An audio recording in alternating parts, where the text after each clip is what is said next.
Okay, luto na ang ating giniling na chicken. Yan na guys, nagtuon anayin ako kung mahusay nga daraga. Intras magluto kit yan sa naton sura, naton tinuon. Ton, nakasalang na. Yan, nagusig nato nalaga. Kapon may dakit rice cooker. Kay dako nga bulig ini sa aton guys, ano. Mintras kit nagtutuon adikit lot nanginginan no san aton igsusura ganyan na adiyan mga sangkap sa naton lulutuon nga giniling at chicken. So adiyan aton kompleto nga sangkap, ayan, bawang, sibuyas, yan, patatas, pamintang pino, carrots, nor cubes, mantika. At syempre, hindi mawawala yung ating giniling na chicken.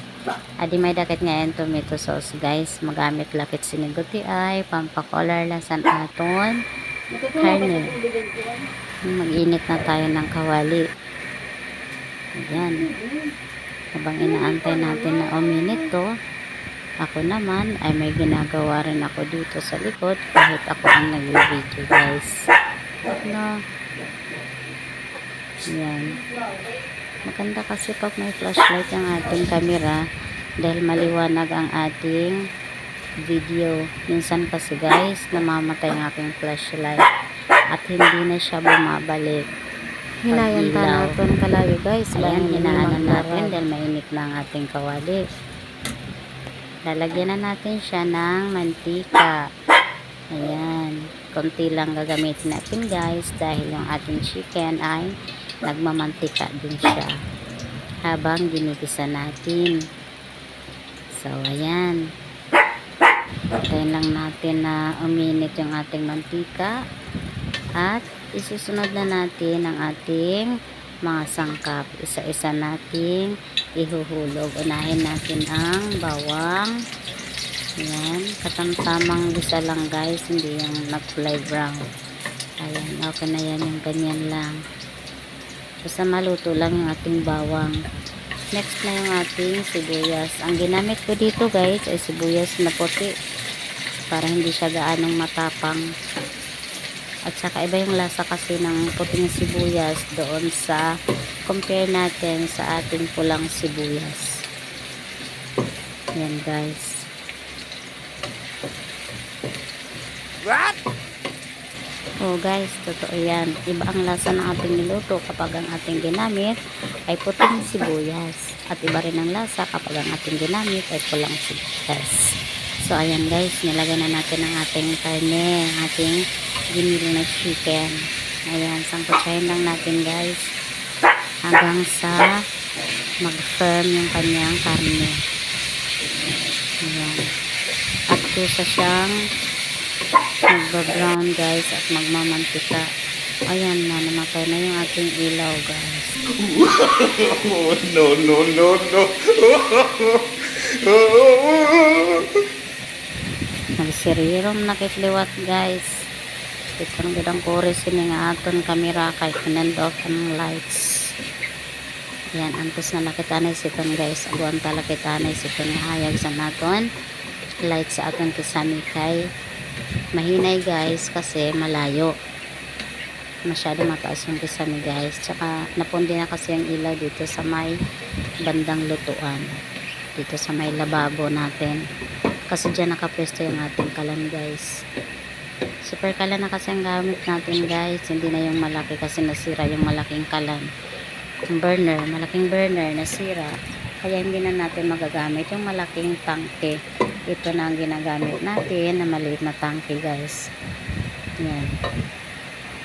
Dalawa kasi yung sink. Dito sa kabilang sink, dito natin ilagay yung ating kalan. So ayan na guys. Sangkutsahin pa rin natin. Yan, ganyan.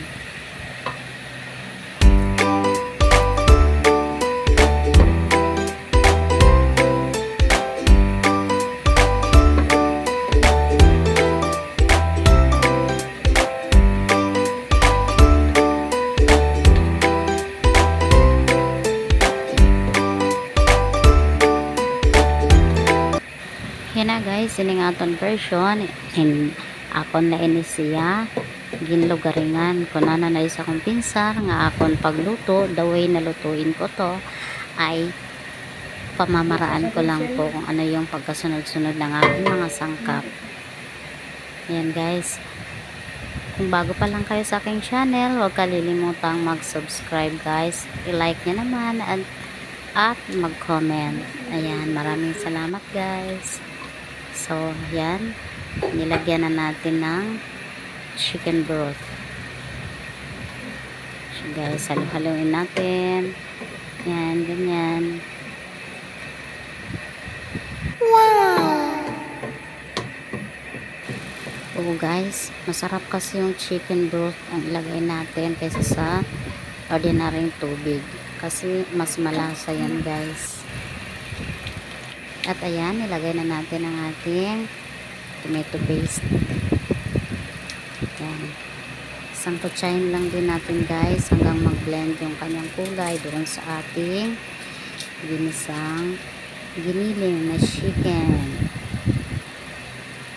Guys, mikos-mikos lang.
So, pakuluan muna natin guys ng 30 minutes.